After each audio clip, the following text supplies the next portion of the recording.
গণভোটে নির্বাচনী কর্মকর্তারা হ্যাঁ বা না কোনো পক্ষেই প্রচার চালাতে পারবেন না।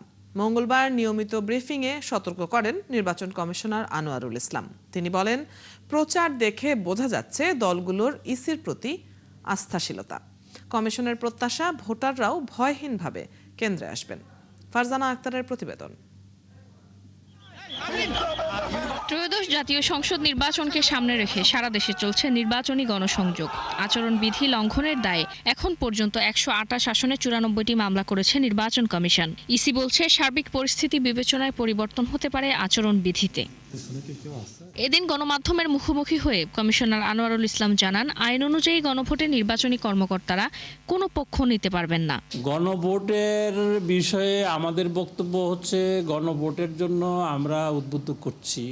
আরএফএল চেয়ার বলে চেয়ার মানে আরএফএল চেয়ার, ক্ষমতার নয় সমতার চেয়ার।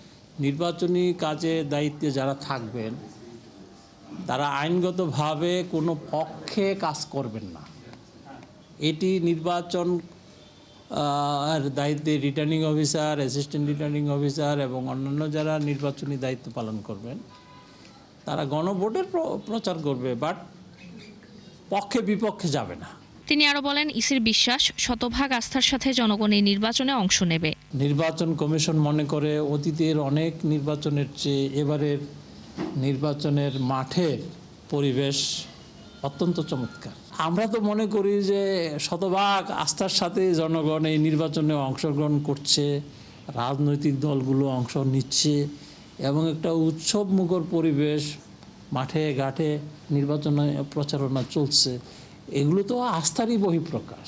ইসি কোনো শঙ্কায় কান্না দিয়ে বরং 12 ফেব্রুয়ারি একটি সুন্দর নির্বাচনের প্রস্তুতি নিচ্ছে বলে জানান এই কমিশনার। এই অঙ্গীকারনামার পরিপ্রেক্ষিতে প্রত্যেক রিটার্নিং অফিসার। ফারজানা আক্তার, 71, ঢাকা।